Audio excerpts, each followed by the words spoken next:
Watching KWWL. We've got you covered. This is the news at 5.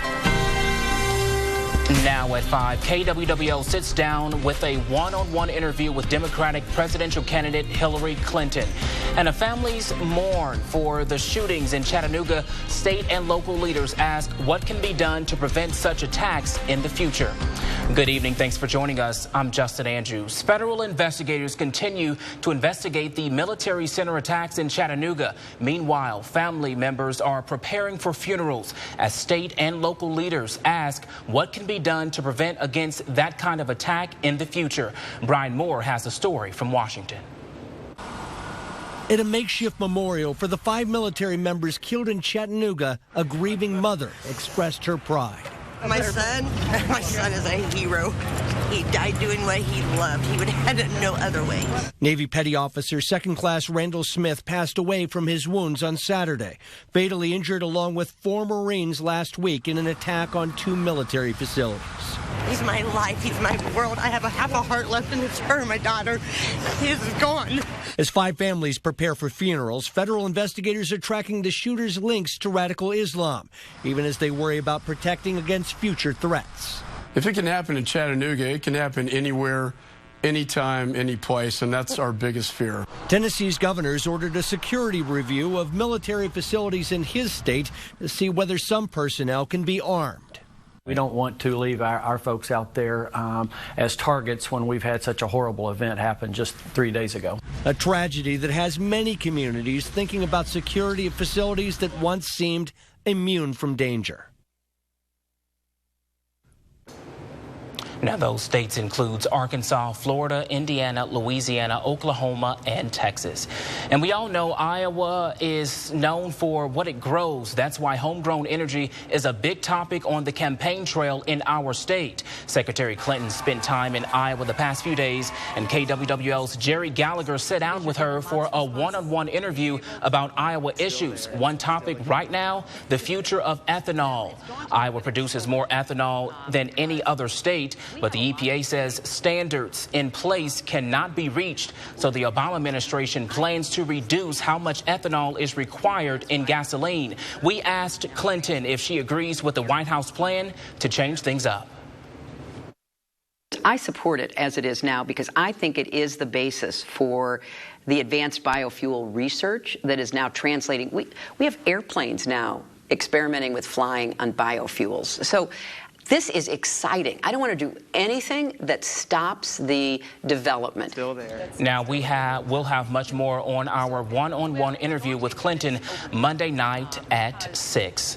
A lot more comfortable outside today. Let's check in with Storm Track 7 meteorologist Kyle Keel for the first check of the forecast. And like I said, Kyle, a lot less humid today than it was yesterday. Yeah, that's right. We're catching a break from the high heat and the high humidity, but of course it will make its return as we head later in the week. Here's a look at the dew points right now. Measure of the moisture in the atmosphere, 59.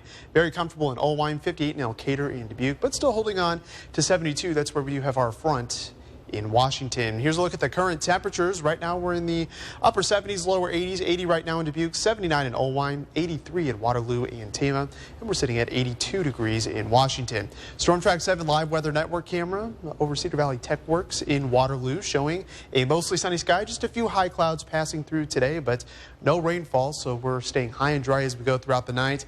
But that will change as we head tomorrow morning into the day tomorrow. Here's a look at day 2 for Ragbri. We're starting in Storm Lake, and there could be a few storms around tomorrow morning. Temperatures starting off in the middle 60s, and as the riders make their way through a few counties into Fort Dodge, they'll be dealing with just a few passing showers and storms with temperatures back up into the 80s. We'll have more details on that chance for rain tomorrow coming up in just a few minutes. Thanks so much, Kyle. Ragbri is off to a tough start already. 2 riders taken to the hospital after being struck by a car in a hit and run. Police say it happened at the intersection of North Hamilton Boulevard and West 7th Street in Sioux City. The driver, 36-year-old Charisse Chavez, has since been arrested and charged with operating while intoxicated and failure to obey a police officer. Police say Chavez struck a tandem bike, injuring both people on it. Bruce Blair suffered a serious leg injury while Barbara Blair suffered minor injuries in the crash. Both of their injuries are believed to be non-life-threatening. And hundreds of kids took part in this year's Cedar Valley Outdoor Family Fun Day. The event at George Wythe State Park featured kayaks, archery, and inflatable slide and minnow races. One of the board members of Impact Outdoors says it's a great opportunity to get the kids outside. Mainly the youth, as you can see today, is with the 150 free fishing rods and reels. That's really our target. So we're trying to get kids to come out, start enjoying the outdoors, kind of reacquainting some of these kids that haven't been able to do that yet or haven't been able to with the parents that they have. Now, he says the event is not only to get kids active, but also to educate them on certain outdoor activities. And are you sick and tired of the gas prices and your pockets are empty because of it? I know mine sure are. Well, there's a car that could help. It's called Elio, and it's a three-wheeled car. You're looking at one right now inside the Lindale Mall in Cedar Rapids. The whole car only costs $6,800, seats 2 people, and is obviously good on your pockets.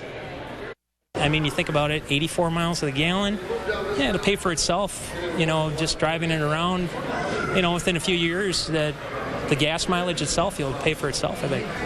Now, Sean there says he is strongly thinking about putting his order in for that Elio car. The car is expected to start hitting the road sometime next year after they officially start making them.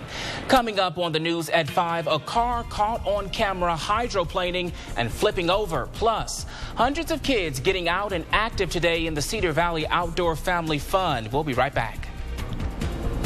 And here's a look at the live Storm Track 7's Doppler radar. Storm Track 7 meteorologist Kyle Kill has your full forecast coming up. And when you see news or if you see pictures or videos you want to share, you can do that by going over to our Facebook page. You can also like our page to stay up to date on breaking news and weather information.